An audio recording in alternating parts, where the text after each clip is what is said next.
Good evening and welcome back to Mystic Matters. We are the Greater Mystic Chamber of Commerce. Good evening, Kristin. Good evening, Susette. May I just say, these last couple of shows, I really like your glasses. Oh, thank you. I just needed to just get that out there. I actually can't see anything at all. And they're progressive now. So there you have it in a nutshell. I said it. My gray hair, and then I'm practically blind. Yeah, well, I like the glasses Thanks. on you.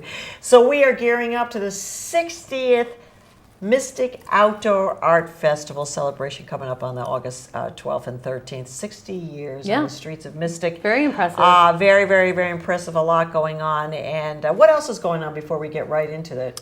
Well, August 2nd is when the Sabino schedule starts again. So if anybody wants to take a ride on the Sabino, she's repaired and she's going to be in the water and ready to go. She's beautiful. And we met the captain, right, David Childs, last week. So we're excited to get out on the water with him.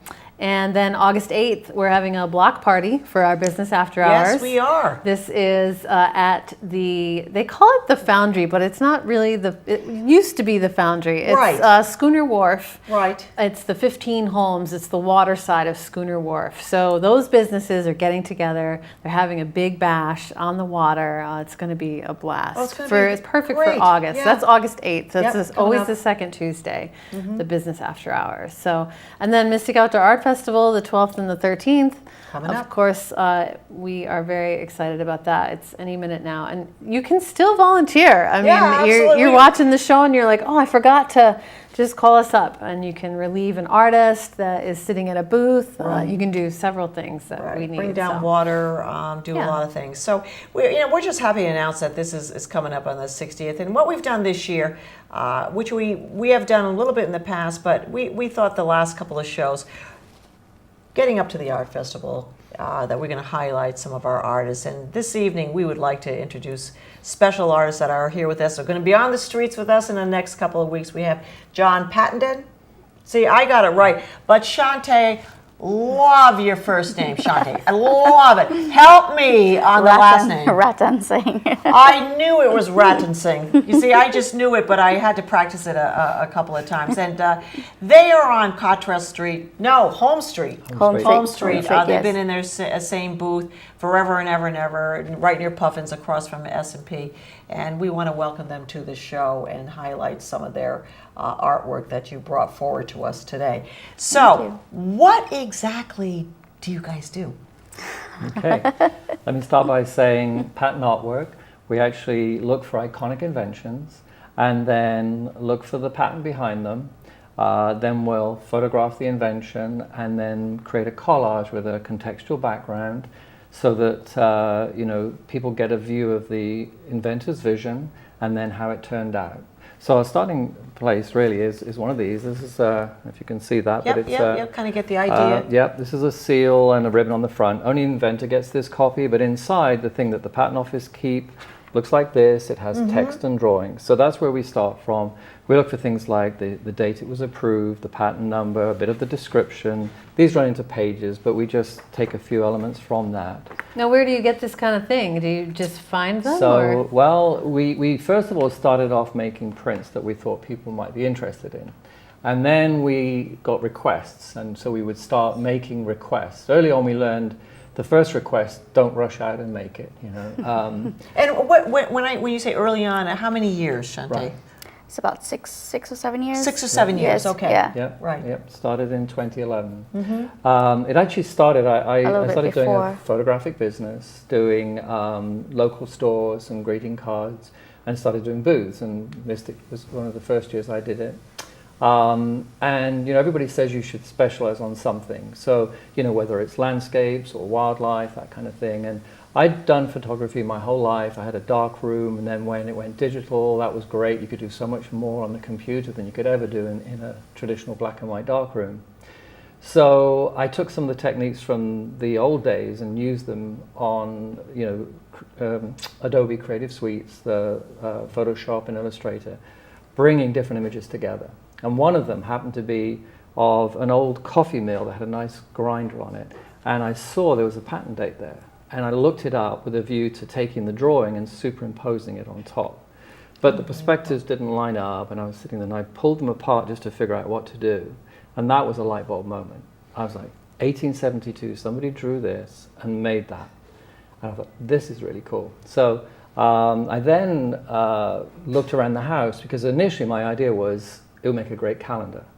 So I thought, just get some samples of things, write to a calendar company that had been looking for ideas and say, hey, you can have something where, you know, the Singer sewing machine, the Harley Davidson motorcycle, you know, the first light bulb, that kind of thing. So I looked around the house, and the first thing I did was actually make one of a camera, and I'll show you a bit more about that later. But that's where the concept came from. Now, initially, the calendar company turned me down. So I had this half dozen prints I'd made, and I thought, oh, all right, well, we'll put them in the rack with the other photography. Well, straight away, people started saying, oh, you've got a guitar, do you have drums? So then it was like, okay, so I made a drum one. And then it was, you've got music, why haven't you got sports? So I made some sports ones. And after 6 months of have you got, why don't you have? Yeah. There was a clear message, you know, that this is something that people relate to. Doesn't matter what your profession is or what your passion is, there's going to be an invention behind it. So that's sort of where it started. Now, Shantie has an example of one of the prints, so we haven't looked at. So can we look at one of the prints, if you can show the example? Should we start with the studio, just to show a little bit more about the background first? Well, let me, because if you show the artwork, then because we haven't talked about that yet. So very popular Rubik's So that's kind of what that's kind of the wraps finished it up, product right? Yeah, looks exactly. like. Yeah. Okay. Yeah. Fantastic. And you see there the drawing, some text, the date it was approved, and in that case, a picture of the Rubik cube. And then in that one, it was basically like sitting on a wooden table as if it's waiting to be picked up and played. Right. So the backgrounds, sometimes they're easier to do than others. Like musical instruments are on manuscript paper. Engineering ones we make look like old blueprints. So it depends. That's fantastic. That really is. That's great. Yeah.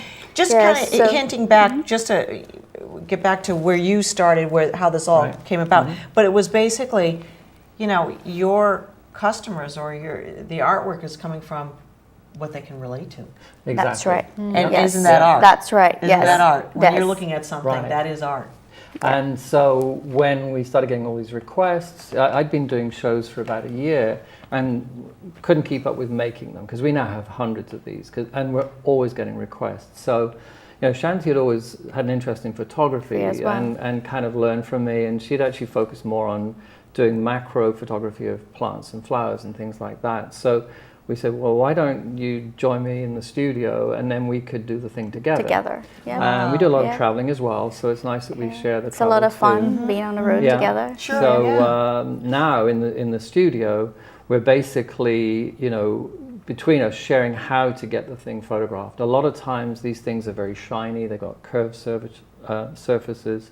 And so it really does take more than one pair of hands just to be able to get all the diffusers so that you don't get any blown out areas. Everything isn't shiny, but it just looks right. So we do have a studio, and I believe you have an image of what our studio looks like. We're going to start with our studio. Oh, yeah. And that's amazing. Okay, so there you go. That's what we have here in Mystic, is where the studio is. And it usually takes us, you know, hours and hours to get it right. Because you start off with a sample photograph, and there's always something wrong, and you have to keep trying to stop the reflections, the blown out areas. But also a lot of times they're like, take football shoulder pads. The drawing is on a person, but we just want the shoulder pads. The shoulder pads, so, right. Yes. So you've got to cut that and all out. they're often drawn with the back is like in dotted lines, so we want to be able to show all of that. Yeah. So we end up with these elaborate prefabrications to sort of position it. Empty water bottles and a little hanger just to try to get it to position right. So that's how they start. And in the studio there, you'll see on our little table there is an old football helmet. And we've So why don't we start with that image? Go right ahead, John. We'll start with that image and then see the process afterwards. So this is, they used to call these the dog ear helmet, because literally this looks like a dog ear. You can see it's made of leather. We have some of the prints later when they moved to plastic, but this is an early on one. Clearly not too much protection from that, but I guess it helped the ears, if nothing else. So that's an example of something that we would shoot. So that's the real product, and then we go right into the so frame. we went out to actually, there's a company that specializes in selling antique sports items, so that's where we acquired this from. And then from this, we'll look at a print in a moment to show you how the end print looks like. So once this is photographed and we've taken the various elements from the patent filing. And then now, Frank, you're going to show the... Right. Yeah. Wow. And we chose green for a background there simply because it's a field sport. But you get to see there's the drawing and then how it turned out. Sometimes they're pretty close like that one. Other times we often find they're quite different. The initial vision and how they sketched it out and submitted to the patent office doesn't always exactly tie in. That one's a fairly close match. I see. Yes. Yep. And I love the copy on there. It starts off like my invention, and this is what I want it to do, and they have to write this whole essay. They do. Yeah. And Kristin, I'm so glad you can see that. It's because I have my new glasses. Okay. So Shantie, tell me a little bit about like some of your favorites that you've seen come across. Oh, for me, my favorite is the Rubik Cube one, which is the one I just held up. And also, well, we'll talk a little bit about the toilet paper roll. I love that print. And you hear the feedback from people in the booth when they see it, because there's this whole debate of over versus under. Oh, the over versus under. Versus under, yes. I'm an over girl. So do you want to go? Is that the next one? Well, we're going to hold or that the up banjo. and show the roll. We're going to show the roll right now. Yeah. This toilet paper roll. Can you? Oops. There you go. Yeah. Right. So it's a little tough to see it here, but right about here is the patent date on this toilet paper roll. And what date is that? And it is June 18th, 1889. So this is almost 130 years old. And that's the same year as the patent. That's right, yes. Yeah, that is the so patent the patent number actually matches up with the patent that's on this thing, yes. And so what was really cool about this is that we kept getting asked a lot, do you have anything for the bathroom? And then there was a Facebook post that went viral about the toilet paper rolls. People kept asking for it, and we never thought we'd ever find an old example of a toilet paper roll to photograph. So initially we built one with just the drawings, and people loved it. They bought it. But then towards the end of last year, we saw this for sale. Somebody actually, after all these years, saved this roll of toilet paper. 120-year-old toilet roll. And somebody like us actually bought it, right? And we photographed it and made a print of it. So let's bring up the print. The print. Yeah, there you go. That's the finished product. Fantastic. That is fantastic. Now, what's the building up there? Is that? That's actually taken off the actual front cover of the patent. With that one, we were struggling what to use as the background. You can imagine we had to be a bit sensitive about the paper. And since there were those really interesting floral designs on the cover of the paper, the wrapper, kind of took the wrapper, if you will, of the patent and used that around the edge. And it just so happens that there's a drawing of the original, of the old patent office in DC, and that's what the drawing in the corner is. But that's just taken as an element from the patent filing. That is fantastic. As you were speaking, I was just thinking in my head this song from The Sound of Music, some of my favorite things. And I was thinking, Shantie, we've got some toilet paper. Yeah, it's a really fun one. And a lot of people and a lot of relate history to that goes behind that too. Absolutely, so it's fantastic. And if you notice, you asked about the drawing. If you go to DC now, that's actually the Portrait Gallery in downtown DC. Oh, really? Yeah, it's a gorgeous building. But when that was, and we always try to match everything up, so that was the cover from 1889. And you'll notice there's a horse outside. That back then there were no motorized vehicles. Right. So there you have literally a horse walking outside the building. So that gives you a sense of what was on the cover then at that period too. Fantastic. Because what we've learned over time is that the front cover changed. Yeah. And the drawings that were on the front cover of the patent that the original holder got, that changed over time. So we try to match it up. Yeah. And Shantie, you've got a funny story about this one, how we lost a sale. Oh. Thank you, Frank, for the picture. Thanks, John. Yeah. Well, the thing is, so there was this couple in the booth, and they saw the print and like, oh, this would be great in the bathroom and all that. And so they're ready to buy it, and the husband is telling the wife, see, I told you it was over. And she looks at it and she's like, oh my goodness, put the print down. And she left. And then the husband then came back afterwards and he got it. But we almost lost the sale because there is this, apparently this heated debate about over versus under. I can't believe it's heated because it's definitely over. That's just how it's going to be. So show us, John, move right along into some of the other products that you have. Right. So, it's You've not got the just banjo. sport stuff. This is a banjo. This came up on eBay, and there's a story with this as well. Right down in here, it's tough to see, but carved into the very bridge here is the patent date. And it was 1887. And before we ever buy anything, we always go to the patent office website and look to make sure we can find the patent. Often it's impossible to find them for a variety of reasons. They sometimes get the dates wrong, or the patent office scanned everything in the mid-70s and character recognition wasn't very good then, so there's lots of typos. Golf, you'll see spelt as COLF. So if you're trying to find something, you can't always get there. Anyway, I found the banjo patent with this date. So we went ahead and bought this, started to build it, and it just wasn't making sense. The drawings and the description didn't tie to this instrument. So I went back to the patent office and looked, and lo and behold, there was 2 banjo patents approved on the same day. Yeah. So, and there are thousands and thousands of patents approved on a given day. So even we back went in through 1887. all of them, trying to find the right one. And Wow. Well, that's always the image that I have when you talk about the patent office is just paperwork and paperwork and paperwork and years before a patent actually. Right, exactly. And the other thing is, and a lot of people who come into our booth don't necessarily get it, is almost all of them are useful improvements. In other words, yes, Edison invented the light bulb, the Wright brothers an aircraft, but most of the time it's an improvement. I mean, the banjo started in Africa, found its way to America. So obviously, it predates being able to protect intellectual property, but somebody did some improvements on it. And 2 people got approved the very same day on that instrument. Wow. And so I think Frank has an image there he's got of the the print. image for that, to the patent. There we go. So, wow. And the bridge, again, if you look closely at the print, the date is on there. So that's one there.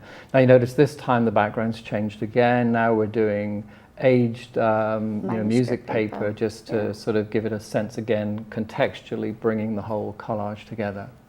It's fantastic. It says, "Be it known that Kristin Hartnett has decided that this shade of lipstick is going to be called Rouge." That's going to be on the next We love those words, and it's from the great state of, it's very flattering. What we find is as you saw, patents can run into several pages. Right. And after a while, it gets very legal and descriptive. Yes. So what we try to do is just take some of the nice flowery introduction.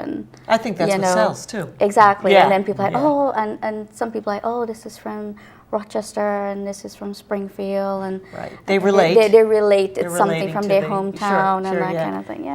Now, do you have art in the? Do you have art around in offices or? We do. That's a great question. So we often get like intellectual property lawyers in particular that it relates specifically to them. And in fact, one of the big practices in Hartford has it in all 5 of their offices now. So for them, it's very specific because they're IP lawyers. But we do a lot with dentists, eye doctors, pediatricians, like the Rubik Cube. We have kids. Like the stethoscope does well in the medical office. Firefighters are just so into the heritage of what they do. They walk into the booth, they'll know who the inventors are. So there's a lot of professional ones. Really? It's not, They'll walk in and they know straight away. A good example is there's this eye shield, which apparently is no longer legal, but it used to fold down in front of their eyes from the helmet. And we always called it eye shield, which is how it's described in the patent. Mm-hmm. But we've learned now to tell them it's Bork. Oh, we have a Bork. Oh, great, I'll take the Bork. Bork is the inventor. They know the person who invented them. It's really interesting. They're really into the heritage. Helmet there as a print. So Oh, the helmet right there. Yeah, that's a great. Yeah, there we go. Hold that up. That's the wonderful. Cairns helmet. Yeah, Sure. And Yes. they know that's the Cairns helmet. Yeah, they all know it's Cairns. Yeah. What a can of worms that you opened up, right? Right. Like, I that's know. amazing. So interesting. we do get, to answer your question, a lot of professional people having it in their office, and it's not just like the ones we've mentioned, but we have things for finance. There's quite an interesting list of people who buy from us for their offices. And a bit later we'll show you we have the Mystic Drawbridge, and several businesses in Mystic have got it because it relates to Mystic. So it's really interesting. I think the two of you have really nailed down your artwork. Yeah, but trying to find our niche, yes. Yeah. But that also comes from basically your customers too. Absolutely. Yes. I mean, they're the ones. Yes, that this nice is the beautiful thing. synergy going. Right. Yeah. Does it turn into a job? Like eventually you're like, oh, the seventh, not banjo. yet. Actually, not no. It's early so on, much fun. after every show, there was the post-mortem. So what do we learn? And that speaks to your point of, we learned early on that there are these inventions behind everybody's passion or profession. So that it took a few shows, but after about 6 months, it was tough to let the photography go, by the way. It really was. The original photography booth.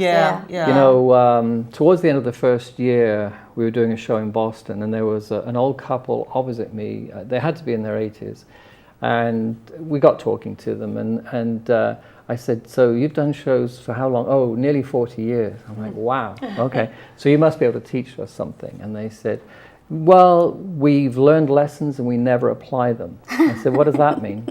And he said, take this piece of jewelry. We love this piece, both of us. We think it's like the best piece we've ever made. And every week we bring it out and we put it there to sell. Nobody ever buys it. And we keep putting it out. Yeah. And they said, that's a lesson you should learn. Don't put out the things you like. Put out the things that people want. Exactly. That was a great lesson. Yes. I said, that's good. And she said, so we've been watching your booth. Realistic. And you've got 2 racks on the left and 2 on the right. Everybody loves the stuff in the left, but they always buy from the right. Why is that? And it was the photography versus the pattern stuff. So that was the time when I thought, okay, it's time to just really focus on the one thing. But speaking of that, what do we have here? So this one's actually right. Yeah, this one's actually this ties the whole thing really beautifully together. So this is actually my father's camera, and this kind of got me into photography from age 10 when they gave me my first camera. But because it always meant a lot to me, it was sitting on the shelf in my study at home. So when I first came up with that light bulb moment of what else might I have in the house that would have a pattern on, this one, when I looked, sure enough, there was a pattern number on there. So I looked it up, and this became really the first print that was made specifically for the series, as opposed to the very first one I made that happened to be just a random, trying to do another blending collage. So this was the one that was first made specifically with this concept in mind. And with that one, basically used like a distressed film with sprocket holes, and I think Frank's got a picture of that print as well. So there we go. Fantastic. And you can see like there's distressed film edging around there, and that was what brought that together. But that one has continued to sell really well throughout the time I've been doing this. And it's always like, I give a little tip of my hat to the, thanks Dad, Yeah, of course you do. Yeah. So on the right, that is a photograph of that camera. Yeah. And that's imposed onto the... Yeah. That's fantastic. Yeah, and the drawing and the text, which you could see very faintly, that came from the patent filing for that camera. So how much research goes into... Sometimes weeks, She was falling asleep here when she said that. Maybe I just asked that question and it was...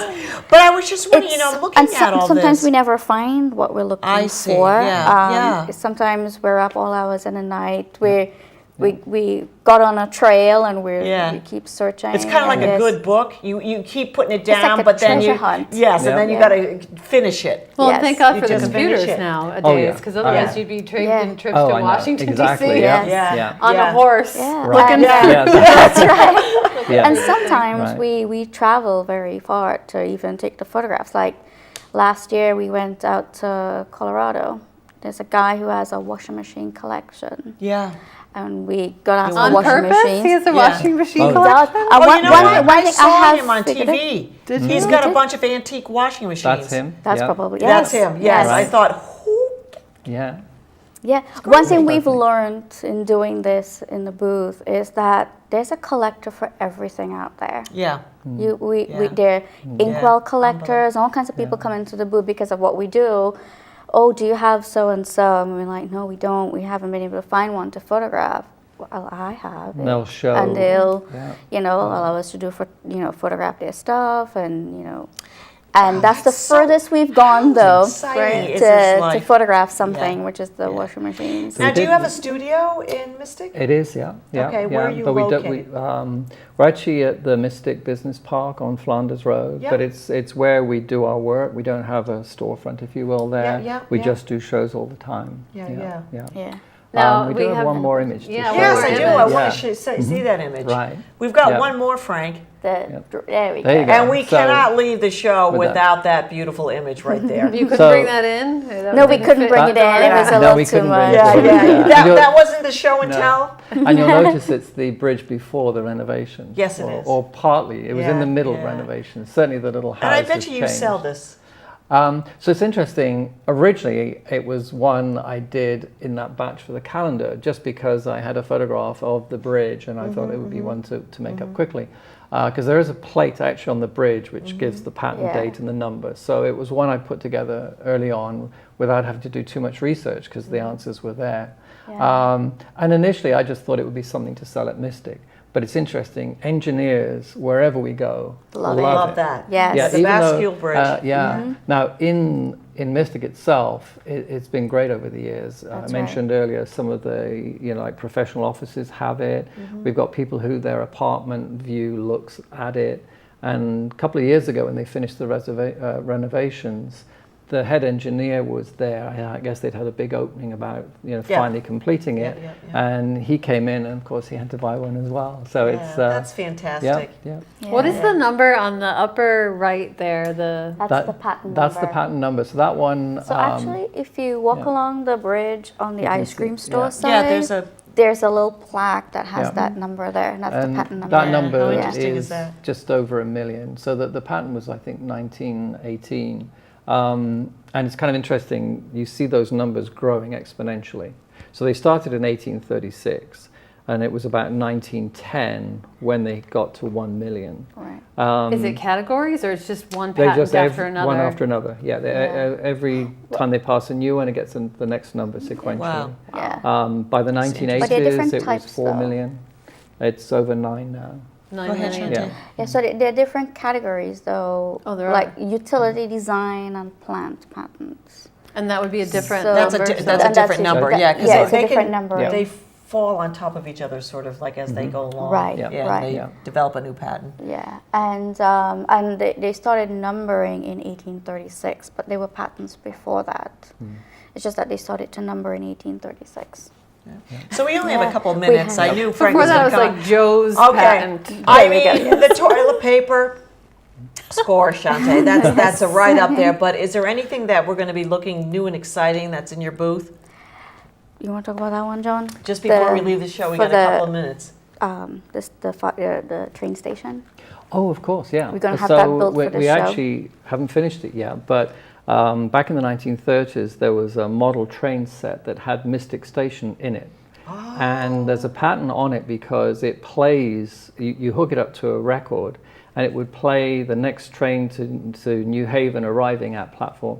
So there's a patent on that with a drawing of the thing. We now own the station model, and that'll be out for the show. Yeah. Wow. So you Well, have to that's- photograph it. Yeah. Boy, I'll tell you, I don't know about you, but I really enjoyed this show. It was Yeah, so I felt like I was interesting. Yeah. shopping, too. I did. I felt like we were shopping. I want to tell you, so John and Shantie will be down on Home Street. Make sure you visit them and at least look through their artwork and ask them questions, because certainly we've enjoyed the show and it's very, very interesting. Shantie, John, thank you so much. You are our artists and we love you, and I'm glad you're back to be with us again. And just one quick question before you, and this is really self-serving. Anything for a jeweler, Patton? Okay, so that's something you're going to work on for next year, and that's definitely have to tough. come back. I think we should and patent We've been you. asked. We should patent patent me, you. 40-something years in the industry. But thank you so much. Make sure you come out and support the Mystic Outdoor Art Festival. It is our 60th year. Kristin, it's always been a pleasure. I'm glad I can see you when you can see me. And I'm just going to leave you with that. We are the Greater Mystic Chamber of Commerce. Mystic Matters. Good evening.